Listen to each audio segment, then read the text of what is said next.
গরুর ভুঁড়ি বা বট কার কার পছন্দ হাত তুলেন। হ্যালো এভরিওয়ান, আসসালামু আলাইকুম। কী অবস্থা সবার, কেমন আছেন সবাই? নতুন একটা রেসিপি নিয়ে চলে এসেছি আপনাদের সাথে। অনেক দিন পর মনে হয় আমি রান্নার ভিডিও করেছি। যাই হোক, তো বট রান্না করতে গিয়ে আমার নাজেহাল একটা অবস্থা। আমি পার্সোনালি একদমই পছন্দ করি না, এটার স্মেলটা পর্যন্ত আমি সহ্য করতে পারি না। আমি মাস্ক পরে লিটারেলি এটা ওয়াশ করতেছি। এখন যদি অনেকে বলতে পারেন যে তাহলে এত কষ্ট করে এটা করতেছেন কেন? বিকজ অফ আমার হাজব্যান্ড অনেক বেশি পছন্দ করে। ও কিন্তু কিনতে চায় নাই, বাট আমি কিন্তু জোর করে এই জিনিসটা কিনেছি। কারণ ও পছন্দ করে, বাইরে খাই, সো আমি রান্না করে খাওয়াইতে পারলে আমারও ভালো লাগে আর কি। তো আমি অনেকগুলাই বট নিয়েছিলাম, সবগুলো একসাথে সিদ্ধ করে নিচ্ছিলাম হলুদ দিয়ে। সুন্দর করে আমি সবগুলো সিদ্ধ করে নিচ্ছিলাম। এখানে সবগুলো আমি রান্না করব না, কিছুটা আমি ফ্রোজেন করে রেখে দিব, আর কিছুটা রান্না করব আর কি। এখন সোজা চলে গেলাম রান্নাতে। আপনাদের কার কার পছন্দ বট বলেন তো? আমার একদমই পছন্দ না, আমার আম্মুরাও কেউ খায় না, আমি একদমই পছন্দ করি না। ইনফ্যাক্ট আমি আগে জানতামও না যে মানে গরুর ভুঁড়িটা যে খায় মানুষ, সেটাও আমি খুব বেশি একটা জানতাম না, ট্রাস্ট মি। এখন অনেকে বলতে পারেন এটা কোনো কথা, এত বড় মেয়ে সেটা জানে না, আসলে আমি জানতাম না। যাই হোক, সেটা আর বলার দরকার নেই। এখন চলে যায় রান্নাতে। For the very first time যেহেতু আমি রান্না করতেছি, সো আমি অনেক ভিডিও দেখলাম। দেখার পর আমি নিজের মতো করে রান্না করতেছিলাম। আমি মানে গরু মাংস যেভাবে রান্না করে ঠিক সেভাবে রান্না করার ট্রাই করেছিলাম। এখানে আমি গরম মশলা দিয়ে দিয়েছি, রসুন আর আদা পেস্ট দিয়েছি, পেঁয়াজ কুচি দিয়েছি, আবার আস্ত রসুনও দিয়েছি। সাথে দিয়ে দিলাম হচ্ছে মরিচের গুঁড়া, হলুদের গুঁড়া, তারপর হচ্ছে ধনিয়া, তারপর হচ্ছে জিরার গুঁড়া। সব কিছু দিয়ে সুন্দর করে নেড়ে চেড়ে নিব। ও হ্যাঁ, আমি তো এখানে লবণ দিতে ভুলে গিয়েছিলাম, আবার একটু পর আমি এখানে লবণ অ্যাড করব। এই যে আমি এখন লবণটা অ্যাড করে নিচ্ছিলাম, ফার্স্টে আমি ভুলে গিয়েছিলাম লবণ অ্যাড করতে, পরে আমি মনে পড়ে আবার দিলাম আর কি। যাই হোক, এখন এটাকে কষানোর পর আমি হচ্ছে সিদ্ধ করা যে ভুঁড়িটা রেখেছিলাম সেটা এই যে দেখেন অল্প পরিমাণ আমি রান্না করতেছি। যেহেতু ও একাই খাবে আর আমার বাসায় আর কেউ নাই, আমরা দুইজন মানুষ, সো এটা নিয়ে নষ্ট করে লাভ নাই। কিছুটা আমি রেখে দিয়েছি ফ্রিজে, আর কিছুটা আমি রান্না করেছি। যখন ওর খেতে ইচ্ছা করবে তখন বের করে করে রান্না করে খাওয়াবো। এখন যদি ভালো লাগে তাহলে নেক্সট টাইম আবার আনবো, সেটাই চিন্তা করতেছি আসলে। আর জানি না কেমন হবে খেতে, ওর কাছে কেমন লাগবে। ভুঁড়ি কেমন জানি, আমি জানি না আসলে।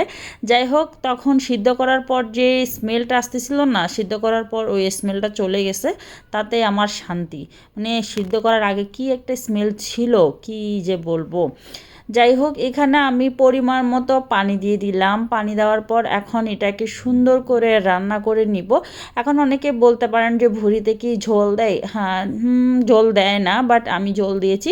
কারণ হচ্ছে এই যে দেখেন ফাইনাল লুকটা দেখেন, একদম পানি একটুও নাই, সবগুলো শুকাই নিলাম। জাস্ট এরকম করে এটাকে আমি আরও একটু নেড়ে ছেড়ে শুকিয়ে নিব। আপনারা কে কিভাবে ভুঁড়ি রান্না করেন আমাকে একটু কমেন্টস করে জানাবেন, তাহলে আমার বুঝতেও সুবিধা হবে। কারণ যেহেতু আমি এটা নিয়ে একদমই মানে একদমই কাঁচা বিগিনার বলতে গেলে, সো এই জন্য আর কি। তারপর হচ্ছে আর আম্মুও যেহেতু কখনো রান্না করে নাই এই জিনিসটা, তো আম্মুর থেকেও রেসিপি নিতে পারি নাই। এই যে দেখেন এখন আমি হচ্ছে গিয়ে একদম শুকিয়ে নিয়েছি। এই সময়টাতে না আপনার ভুঁড়িটা হয়েই গিয়েছে, এখন চাইলে আপনি খেতে পারবেন। এখন আমি কি করলাম, একটু বাগার দিয়ে দিব। এটা অপশনাল, এটা আপনি চাইলেও দিতে পারেন, না দিলেও যে খুব বেশি সমস্যা হবে এমন না। আমি এটা আমার পছন্দ অনুযায়ী করেছি। মানে এটা হচ্ছে লাইক হচ্ছে কালা বুনার মতো করে করেছিলাম। তো এখানে আমি আস্ত 3 কোয়া রসুন দিয়েছি, তারপর হচ্ছে পেঁয়াজ কুচি দিয়েছি। এটাকে আমি একটু ব্রাউনি কালার হওয়া পর্যন্ত অপেক্ষা করব। মানে ব্রাউন কালার হয়ে আসলে তখন আমি গিয়ে ভুঁড়িটা দিব। আমি ডেক্সিটাও একটু চেঞ্জ করে নিচ্ছিলাম, যেহেতু মানে মশলাগুলো লেগে লেগে ডেক্সিটা একদমই নষ্ট হয়ে গিয়েছে। সো আমি ওই ডেক্সিতে আর রাখতে চাচ্ছিলাম না, এই জন্য চেঞ্জও করবো, সাথে এই যে বাগারও দিয়ে দিচ্ছিলাম। একসাথে দুইটা কাজ হয়ে যাচ্ছে।